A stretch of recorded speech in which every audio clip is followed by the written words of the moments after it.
La memoria de Nuestra Señora del Rosario, y siempre que nosotros hablamos de la Santísima Virgen María se nos hace muy fácil porque podemos relacionarlo con nuestras madres biológicas y todas las cualidades que pueden encajar para nuestras madres se relacionan perfectamente con nuestra madre espiritual, la Santísima Virgen María, que nos ofrece el cobijamiento y la protección para que nosotros podamos ser verdaderos y auténticos discípulos.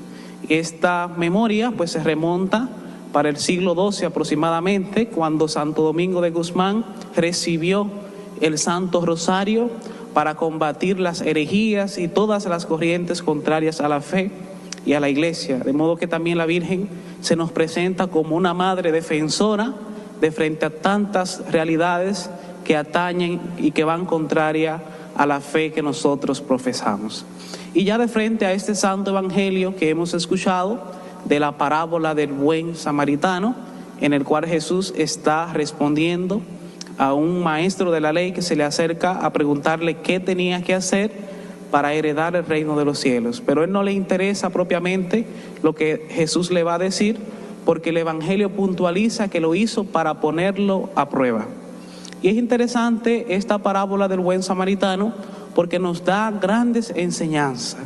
La primera enseñanza, y de frente a los personajes que aparecen aquí, puntualiza el evangelio que pasó un sacerdote y que pasó también un levita, de modo que Jesús, la primera referencia que toma es la referencia religiosa, porque no se sintió parte de la realidad de este moribundo, no se identificó con el dolor y con el sufrimiento de esta persona que estaba tirada tras el atropello de algunos bandidos.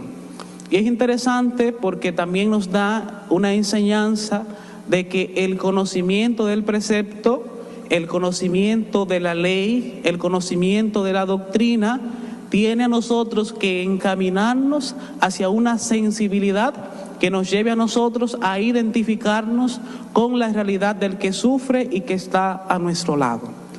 No vale la pena nosotros aprendernos toda la doctrina de la Iglesia si esta doctrina a nosotros no nos lleva a un acercamiento hacia los demás. Si lo que provoca es una distancia frente al dolor y frente al sufrimiento de los demás, lamentablemente estamos perdiendo el tiempo. Ese sería el primer punto.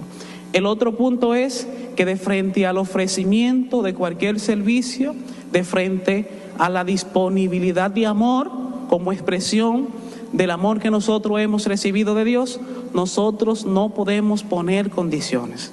Y es interesante porque el samaritano, quien fue el que se identificó con el sufrimiento de este hermano, diríamos que a nivel social y cultural eran enemigos, los judíos y los samaritanos. Pero este no lo utilizó como una excusa para hacerse indiferente a la realidad. Nosotros también no podemos poner limitante a la hora de hacer una obra de servicio, a la hora de hacer una caridad. Lo primero que tiene que tener, o el enfoque principal que tiene que tener un verdadero cristiano, es siempre estar amparado en la dignidad de la persona y no enfocarse en, diríamos, realidades accidentales. Enfocarnos propiamente en la dignidad de la persona. Solo el que ama es capaz de dar la vida por los demás. Y de frente también a otro punto interesante es que aquel que ama a Dios necesariamente expresa ese amor a Dios en acciones concretas. Jesús está hablando que amar al prójimo es expresar precisamente el amor que le tenemos a Dios, pero de manera particular en realidades específicas y puntuales de la vida. El amor a Dios ha de llevarnos a nosotros a una transformación interior que nos haga capaces de identificarnos con las dolencias de nuestros hermanos. Otro punto que pudiésemos nosotros resaltar de este santo evangelio que hemos escuchado en el día de hoy es que de frente a cualquier servicio, de frente a cualquier obra de caridad, nosotros tenemos que hacerlo por Dios, y si lo hacemos por Dios, lo hacemos bien. Fíjense qué interesante que este samaritano no hace la obra por hacerla, la hace bien, le da seguimiento porque se identificó con la causa. Es un llamado también a que nosotros identifiquemos a todas aquellas personas que están vulnerables, que nosotros muchas veces las buscamos lejos, pero que a veces la tenemos en la esquina de la casa, a veces la tenemos al lado en la oficina de trabajo, la tenemos en diferentes realidades. Es buscar una